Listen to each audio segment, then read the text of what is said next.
ظاہری حضرات اور دیگر داودی ظاہری اور وغیرہ اسحاق ابن راہویہ رحمہ اللہ، ان کی رائے یہ ہے، جبکہ دوسرے حضرات اس کے مخالفین ہیں۔ وہ فرماتے ہیں کہ رکوع کی مقدار یہ ہے کہ رکوع کی حالت میں آدمی استوا اس کو حاصل ہو جائے، رکوع میں استوا یعنی رکوع کے لیے جو شکل ہے وہ مکمل ہو جائے، اور سجدے کے اندر سجدے کا جو اندازہ ہے کہ سجدے میں آدمی پورے اطمینان کے ساتھ سجدے میں پہنچ جائے، سجدے کی شکل بن جائے، تو اس سے سجدہ ہو جاتا ہے اور رکوع ہو جاتا ہے۔ اس میں ایک تسبیح بھی نہ پڑی ہو تب بھی جو ہے نا وہ ہو جائے گا، لیکن کم از کم ایک تسبیح تو کا اندازہ تو ہوگا کہ رکوع میں آدمی رکوع کی شکل مکمل بنا دے اور سجدے میں سجدے کی مکمل بن جائے، اطمینان ہو جائے، تو اس سے رکوع اور سجدہ جو ہے وہ ہو جائیں گے۔ اگر اس سے کم ہو تو رکوع اور سجدہ نہیں ہو۔ یہ دوسرے حضرات کی رائے، مخالفہم فی ذلک آخرون میں یہ بتاتے ہیں۔ تو جو حضرات کہہ رہے تھے کہ 3 دفعہ تسبیح کا اندازہ ضروری ہے، ان کی روایت، ان کی جو دلیل ہے وہ ابن مسعود رضی اللہ عنہ کی حدیث ہے، اس کو دوبارہ غور سے سنیں کہ جب تم میں سے اذا قال احدکم فی رکوعہ، جب تم میں سے ایک آدمی اپنے رکوع میں کہہ دے سبحان ربی العظیم ثلاثا 3 دفعہ، فقد تم رکوعہ، اس کا رکوع تام ہو گیا، وذلک ادنیٰ، اور یہ اس کا کم سے کم درجہ ہے۔ واذا قال فی سجودہ سبحان ربی الاعلی، جب اپنے سجدے میں کہہ دے سبحان ربی الاعلی 3 دفعہ، ثلاثا 3 دفعہ، فقد تم سجودہ، اس کا سجدہ تام ہو گیا، وذلک ادنیٰ، اور اس کا کم سے کم درجہ ہے۔ پھر آگے دوسری حدیث، وبه قال حدثنا ابو بکر قال حدثنا ابو عامر قال حدثنا ابن ابی ذئب فذكر باسناده مثله، ابن ابی ذئب نے آگے اسی سند کے ساتھ کیا، اسحاق ابن یزید عن عون ابن عبداللہ عن ابن مسعود رضی اللہ عنہ، اس ترتیب کے ساتھ انہوں نے پیش کیا، اور حدیث بھی وہی ہے، یعنی ابن ابی ذئب سے آگے حدیث اور سند دونوں ایک ہے۔ قال ابو جعفر فذهب قوم الى هذا فقالوا، یہ قوم اس نظریے کی طرف گئی ہے اور وہ کہتی ہے هذا مقدار الرکوع والسجود الذي لا يجزي اقل منه، یہ ہے مقدار رکوع کے لیے اور سجدے کے لیے کہ اس سے کم مقدار والا رکوع اور کم مقدار والا سجدہ کافی نہ ہوگا، درست نہ ہوگا۔ واحتجوا فی ذلک، واحتجوا، اور استدلال کیا انہوں نے اس معاملے میں بهذا الحدیث، اس حدیث شریف سے جو اوپر گزری ہے 2 سندوں کے ساتھ۔ وخالفهم فی ذلک آخرون، دوسرے حضرات نے ان کی مخالفت کی ہے۔ فقالوا مقدار الرکوع، رکوع کی مقدار یہ ہے کہ ان یرکع حتی یستوی راکعا، اتنا رکوع کرے کہ رکوع کی حالت میں بالکل سیدھا ہو جائے، رکوع کے لیے سیدھا ہو جائے، اطمینان کے ساتھ وہ رکوع میں پہنچ جائے، حاذا اس کے ٹھیک ٹھیک رکوع والی کیفیت بنا دے۔ ومقدار السجود، اور سجدے کی مقدار یہ ہے ان یسجد حتی یطمئن ساجدا، کہ سجدے کی حالت میں پوری طرح مطمئن ہو جائے۔ فهذا مقدار الرکوع والسجود الذي لا بد منه، یہ وہ مقدار ہے رکوع اور سجدے کے لیے کہ یہ انتہائی ضروری ہے، لا بد منه، اس کے بغیر گزارا نہیں۔ ان کی دلیل، واحتجوا فی ذلک بما حدثنا ابن ابي داود قال حدثنا يحيى بن صالح الوحازي قال حدثنا سليمان بن بلال قال حدثني شريك بن ابي نمر عن علي بن يحيى عن عمه رفاعة بن رافع رضي الله عنهم ان النبي صلى الله عليه وسلم كان جالسا في المسجد، حضور الاسلام مسجد میں تشریف فرما تھے، فدخل رجل، ایک آدمی داخل ہوا، فصلى، اس نے نماز پڑھی، ورسول اللہ صلی اللہ علیہ وسلم ينظر الیہ، رسول اللہ علیہ وسلم اس کو دیکھ رہے تھے، فقال له اذا قمت في صلاتك فكبر، ان کو نماز کا طریقہ سکھایا، جب نماز میں تم کھڑے ہو جاؤ تکبیر کہو، ثم اقرأ، پھر پڑھو، ان كان معك قرآن، اگر آپ کے پاس قرآن پاک کا کچھ حصہ ہے، فإن لم يكن معك قرآن فاحمد الله وكبر وهلل، اگر آپ کو قرآن پاک یاد نہیں ہے تو اللہ کی تعریف کرو، تکبیر پڑھو، لا الہ الا اللہ کہو، ثم ارکع حتى تطمئن راکعا، پھر رکوع کرو، اتنا رکوع کرو کہ رکوع کی حالت میں تجھے اطمینان ہو جائے، ثم قم، پھر کھڑے ہو جاؤ، حتى تعتدل قائما، تاکہ کھڑے ہونے کی حالت میں پورے سیدھے ہو جاؤ، اعتدال آ جائے، ثم اسجد حتى تطمئن ساجدا، پھر سجدہ کرو کہ سجدے کی حالت میں پوری طرح تم مطمئن ہو جاؤ، اطمینان ہو جائے تجھے، ثم اجلس، پھر بیٹھ جاؤ، حتى تطمئن جالسا، تاکہ بیٹھنے میں تم پوری طرح مطمئن ہو جاؤ، فإذا فعلت ذلك فقد تمت صلاتك، جب یہ کام کرو گے نماز پوری ہوگی، وما نقصت من ذلك، اور جو اس نے سے تم نے کم کیا، نقصت من ذلك فإنما تنقص من صلاتك، تو تمہاری نماز ناقص ہوگی، یا تو اپنی نماز میں نقصان کرے گا۔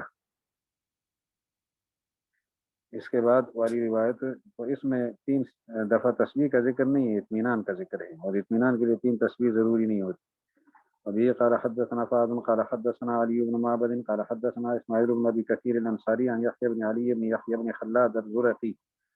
عن ابيه عن جده عن رفاعة بن رافع رضی اللہ عنہ یہ بھی رفاعہ ابن رافع کی روایت ہے۔ فرماتے ہیں رسول اللہ علیہ السلام سے نحوہ فی کے مفہوم کی روایت۔ نحوہ میں یہ ہوتا ہے کہ پچھلی حدیث کا مفہوم اگلی حدیث میں آ جاتا ہے تو دوسری حدیث کے لیے نحوہ کا لفظ استعمال ہوتا ہے۔ ابھی قال حدثنا احمد بن داود قال حدثنا مسدد قال حدثنا يحيى بن سعيد عن عبيد الله بن عمر قال حدثني سعيد بن ابي سعيد المقبوري عن ابيه عن ابي هريره رضی اللہ عنہ یہ دوسری حدیث آ گئی حضرت ابو ہریرہ کی۔ پہلی رفاعہ ابن رافع کی روایت تھی اور وہ دو سندوں کے ساتھ تھی۔ اب روایت حضرت ابو ہریرہ رضی اللہ تعالی عنہ بھی نبی کریم صلی اللہ علیہ وسلم کے حوالے سے بیان فرماتے ہیں اور وہ بتاتے ہیں کہ فاخبر رسول اللہ صلی اللہ علیہ وسلم، یہاں بھی نحوہ فرمایا، یعنی نبی صلی اللہ علیہ وسلم نحوہ۔ ابو ہریرہ کی حدیث کے الفاظ بھی اسی کے لگ بھگ ہے جو اوپر رفاعہ ابن رافع کی حدیث کے الفاظ تھے، یعنی مفہوم تو تقریباً دونوں کا ایک ہے، وہ کے الفاظ میں کچھ فرق ہوگا۔ تو رسول اللہ علیہ السلام نے ان دونوں حدیثوں میں دو حدیثیں کیا، ایک رفاعہ ابن رافع کی حدیث جو دو سندوں سے گزری اور ایک ابو ہریرہ رضی اللہ عنہ کی حدیث جو ابھی آپ نے پڑھ لی، ان دونوں حدیثوں میں بتا دیا ہے رسول اللہ علیہ السلام نے بالفرض، فرض کے بارے میں، الذی لا بد منہ، جس کا ہونا ضروری ہے، ولا تتم الصلاۃ الا به، اور اس کے بغیر نماز کام ہی نہیں ہوتی۔ ما ہوا، وہ کیا ہے، ما ہوا یعنی حضور نے وہ مقدار بتا دی کہ وہ کیا مقدار ہے۔ اخبارہ ما ہوا، حضور علیہ السلام نے بتا دیا اس چیز کے بارے میں کہ کیا ہے وہ چیز جو نماز کے اندر ضروری ہے۔ فعلمنا، ہم اس سے ہمیں معلوم ہوا کہ نماز سوا ذلک، اس کے علاوہ جو 3 دفعہ تسبیح کا ذکر ہے، اوپر اس حدیث کا کیا کریں گے، اس کا سوال اس پر پیدا ہوا کہ اس کا کیا کریں گے، تو اس کا جواب دیتے ہیں۔ وہ جو حدیث شریف کی ابن مسعود رضی اللہ عنہ کی صاف لفظوں میں ہے، 3 دفعہ سبحان ربی العظیم کہنے سے رکوع تام ہوگا اور یہ کم سے کم درجہ ہے، اور 3 دفعہ سبحان ربی الاعلیٰ سے سجدہ تام ہوگا اور یہ بھی کم سے کم درجہ ہے، تو اس سے کم درجے سے پھر جو ہے نا رکوع کا تام ہونا مشکوک ہو گیا اور سجدے کا تام ہونا مشکوک ہو گیا حضرت، یہ سوال تھا اس حدیث کے حوالے سے۔ اس کا جواب دیتے ہیں، ایک جواب یہ ہے کہ وذالک ادنیٰ، وہاں جو ہے وہ فضیلت کا ادنا درجہ ہے، یعنی 3 دفعہ تسبیح پڑھنا یہ فضیلت حاصل کرنے کے لیے ہے، اور ادنا ترین درجہ فضیلت کا 3 دفعہ تسبیح ہے، درمیانہ درجہ 5 دفعہ تسبیح ہے، اور اعلیٰ درجہ 7 دفعہ تسبیح کا ہے۔ تو رکوع میں آدمی 3 دفعہ تسبیح پڑھے تو یہ فضیلت کا کم سے کم درجہ ہے، اور فضیلت کا درمیانہ درجہ 5 دفعہ سبحان ربی العظیم کا ہے، فضیلت کا اعلیٰ درجہ 7 دفعہ سبحان ربی العظیم کا ہے۔ سجدے میں فضیلت کا ادنا درجہ 3 دفعہ سبحان ربی الاعلیٰ، درمیانہ درجہ 5 دفعہ، اعلیٰ درجہ 7 دفعہ۔ تو یہ فضیلت کے درجات ہیں اور فضیلت کا ادنا درجہ بتایا گیا ہے۔ تو اس لیے فرماتے ہیں فعلمنا، ہم جان چکے، انما سوا ذالک، جو اس دوسری حدیث میں اطمینان کے علاوہ باتیں ہیں، دوسری حدیث میں تو اطمینان کا ذکر ہے اور پہلی حدیث میں 3 دفعہ تسبیح کا ذکر ہے، تو اطمینان کے علاوہ جو کچھ ہے، انما ارید بہ،